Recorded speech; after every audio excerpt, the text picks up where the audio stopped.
¡Qué cerveza tan deliciosa! Welcome to Armchair Drinking. I'm your host, Jason, and I'm going to be guiding you along a tour of stouts and imperial stouts. Hell yeah. Get into the lore.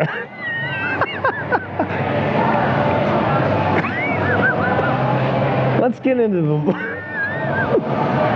Alright.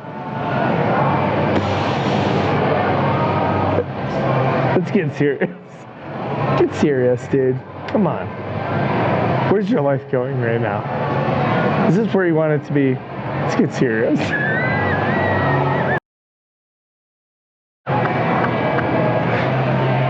Let's get into it. Alright.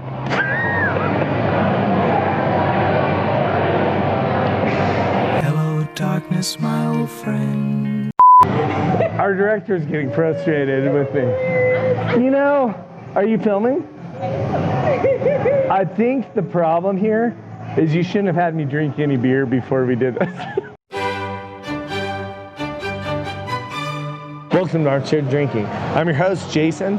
I'll be guiding you along the way of learning or unlearning about your history of these stouts and the Russian Imperial Stout, double imperial, bourbon barrel aged, boom, double atcha, boom, dab. Let's do this. We're gonna talk about the stout and more importantly, the imperial stout and more importantly, the bourbon barrel aged imperial stout that we're releasing here at Ratio Beerix Friday, December 13th. We're releasing our version we call Genius Wizard, and we're releasing a couple different variants. Our 11-month aged bourbon barrel aged imperial stout sitting in American bourbon barrels. We've got our We've got our maple pecan bourbon barrel aged imperial stout, Canadian maple syrup.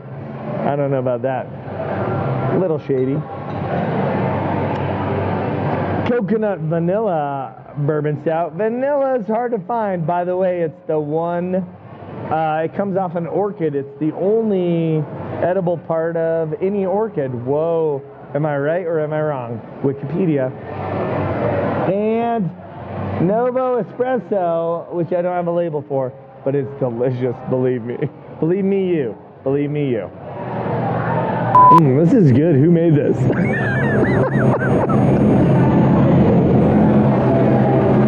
Let's talk about the history of imperial stouts, shall we? I don't know anything about the history, but let's talk about it. Journey your way on over to England, London, England. Not London, just somewhere in England. Picture yourself in England. In the when? 18th century. Oh, in the 18th, the 1700s? Holy shit, this is a long time ago. So in England, they had that dirty mineral water. Couldn't brew clean light beers like in Pilsen, Czech Republic. They had to dirty it up with some roasted, delicious coffee, roasted barley. And people loved it. They loved it. Especially the river porters. Wait, we're talking about porters, not stouts. They called it a porter for obvious reasons. They started making it strong. They're like, if this is good, what if we added more booze? So they added more booze and they go, that's stout. That's a stout porter. And they were like, you're right. K Porter Don Stout. Am I right? I'm right. And then they said, well, let's just call it stout because the English like to shorten everything and have cheeky names for everything. I don't know, cheeky. So this form, they started brewing these delicious brown beers called porters and stronger brown beers called stout porters or stouts. And the Russians, always meddling, wanted to import it for them. That's not fair to the Russians. I love the Russians. Hello. It's very cold here. Everyone loves beer. Everyone loves beer. The Russians were like, we want that delicious English beer as well. send it on over. And they're like, we love Peter the Great.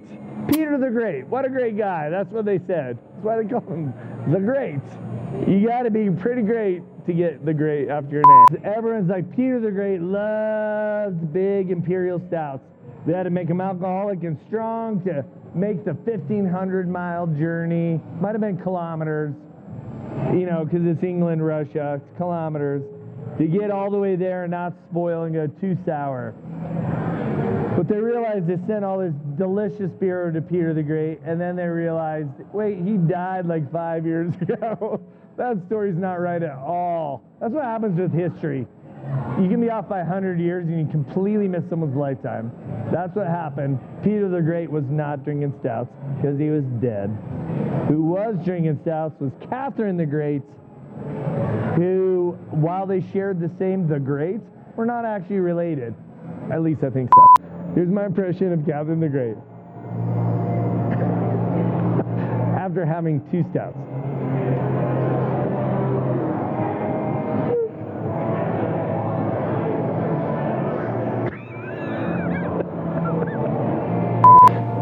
Anyway, she knew what she was doing. She's like, placate the people, right? Am I right? OPP, PVP, PTP, placate the people. Let's talk about Sergey. No, Andre. Dude, do you guys even know about Catherine the Great? She was known for these incredible letters. It was like, wow, verbose, beautiful, poetic. And you're like, Catherine the Great, great writer. That's why she got the name Catherine the Great. But, pro tip, she didn't even write the letters. Dude, it was Andre. Not Andre the Giant. We'll get to that later. Andre, she had a confidant writing her letters for her. This dude, what? Yes. Andre Shuvalov. Shufalov? Shuvalov. Andre So we got this dude, Andre Shufalov. Wait, what? I don't remember where we are, but we're talking about dark beers. I love them. You should love them too. Let's talk. We're talking about Catherine the Great and Andre being the plume de nom for her, writing her all of a sudden, apropos of nothing, talking about her love life. Whoa, weird, what? Hashtag, no thanks. But, hey, if you're going to be complimentary, go ahead. So she let it slide. Let it slide, right? That's my motto. That's her motto, too. She loved it. He loved it. I don't know how that does with beer, but he was writing her letters. Oh, I know why. That's right. Sergey, Andre, knew ends with the name E-I. How do you say that? Who knows? Anyways, he knew an ogre. There was a dude. Okay, this dude who wrote all of her beautiful letters knew a dude. His name was Dr. Samuel Johnson. That sounds like an American. Is that Samuel Clemens? Who am I thinking of? Mark Twain? Not Mark Twain. Samuel Johnson. Wait, Johnson & Johnson? Nope, that's not it either. That's like it's the soap that doesn't make you cry, right? Anyways, that's not him. There's a different Dr. Samuel Johnson. Is that oatmeal? Samuel Smith. That was the stout. Oatmeal stout. Delicious. Try it. Go to your store. Argonaut. $9.99. Okay, wait. Oh, wait. So who knew this? All right. Catherine the Great had this dude write all these letters. He was rad. He knew this dude, Dr. Samuel Johnson, a playwright. Here's the unfortunate part. He looked like an ogre. What a bummer. People said he'd walk in a room and they'd go, is that an ogre? Oh, brutal, dude. Oh, before bullying, that's got to be the worst. You're an ogre? Hey, is that Shrek? Real life? Burn. Dude, haircut didn't help. Look at this haircut. Superimpose this picture right here. Yeah, you're not helping. That's like a poodle haircut. You already look like an ogre, put on a poodle haircut. That's a bummer. Anyways, that dude loved beer, I think. He's a playwright. He's like, I know this brewery. It's called Anchor Brewery, not the San Francisco one. Apparently some British brewery with the name before. And he's like, you should try this stout. And Andre was like, hell yeah, I don't want to look at your face anymore. He was being polite. He didn't say that, but he's like, I got a drink if I'm going to look at you. Because it looked like an ogre. I think he scared children. Really brutal. Anyways, drinking made it less brutal. And he's like, try this dark beer. Sergey's like, hell yeah, that's great. I don't mind that you look like Shrek. In fact, you're a pretty lovable ogre. A lovable ogre is better than a fearful ogre. Am I right? I'm right. Anyways, he's like, hell yeah, try this. I'm Russian. I'm going to bring it back to my lady, Catherine the Great. By the way, she's a great lover.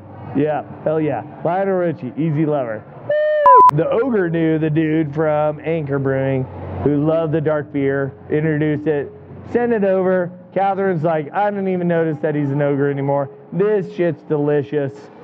200 years later, cut to Ratio Beer Works releasing Genius Wizard Imperial Bourbon Barrel Russian Imperial Stout for you on December 13th. You're going to love it. Yeah, hell yeah, Catherine.